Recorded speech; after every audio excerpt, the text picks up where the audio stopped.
Is it normal to have feelings for someone else while we are married to someone else? I'm going to try to answer this question with enough context so that you're not going through the guilt that you're feeling right now.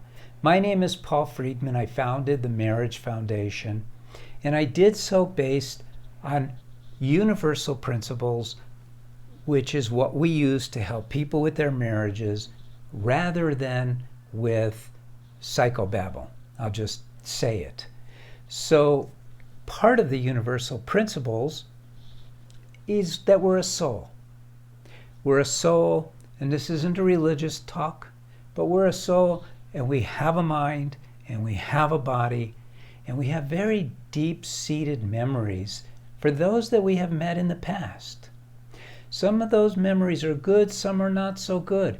Haven't you ever bumped into someone and you don't like them already? And there's no context that would explain that. You just bump into them, or maybe you even see them across the room and you don't like them, or you do like them. It's happened to me many times, and I'm sure it's happened to you. And I think that that happens on many levels, where we casually wonder about them, or we have deep feelings like, wow, I really don't like this person. I wonder what's going on. Maybe it's their look. It isn't their look. I don't think so. I think what's going on is we bump into friends and enemies of the past. Now, when you bump into a friend who was a very close friend, naturally you're going to have feelings for them. It's not necessary that you go forward with those feelings and reconnect. In fact, that's when you have a problem. So is it normal to have feelings? Absolutely.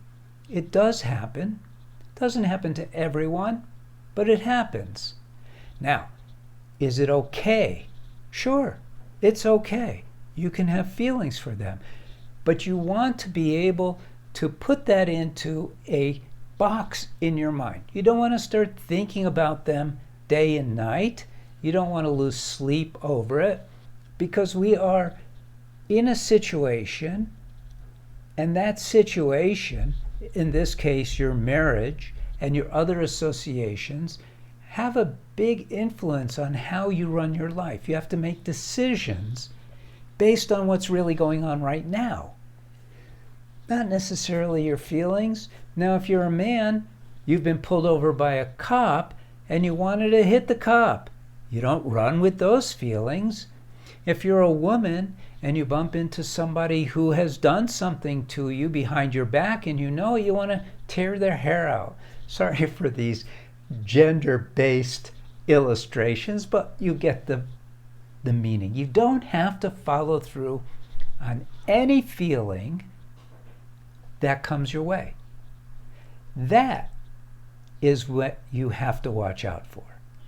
You are responsible for not the first thought or the first feeling, but for the second, third, fourth, and fifth. You are responsible. This is your mind. Your mind, think of it like a dog. You got to keep it on a leash. You can't let it bite you or anyone else. Feelings, they come from the mind. We don't know where, okay? But they're there.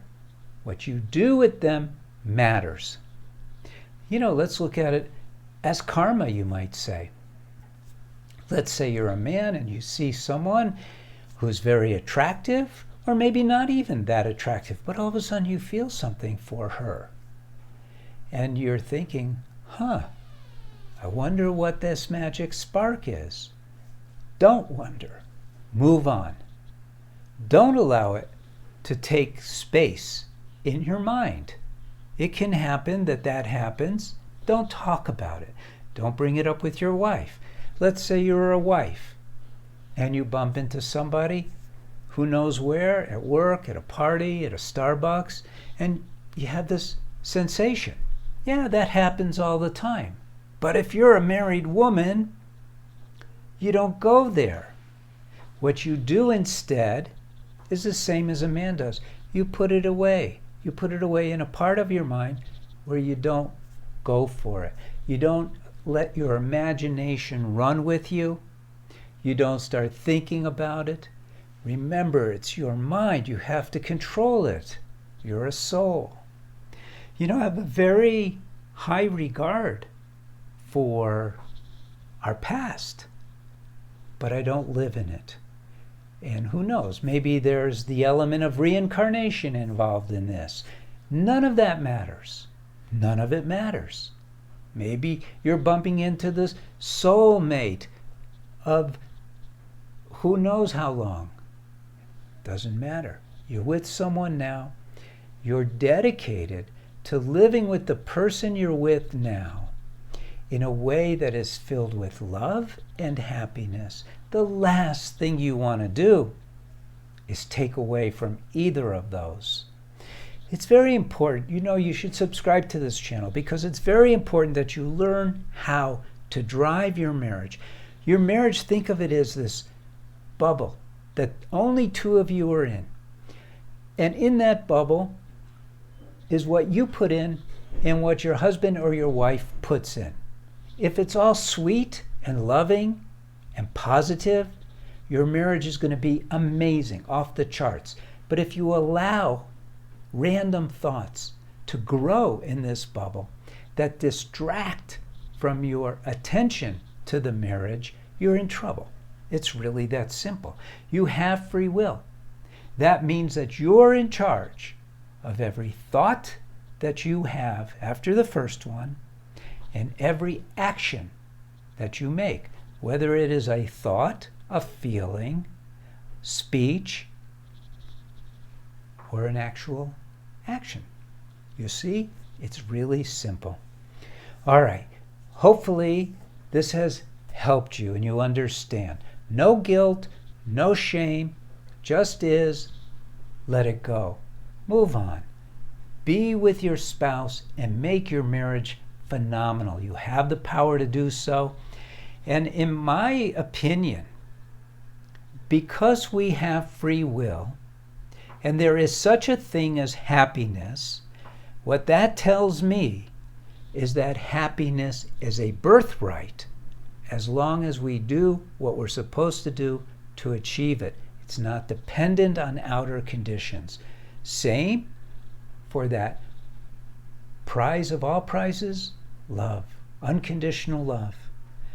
Using your free will, your volition, you can achieve on an ongoing basis unconditional love, marital love.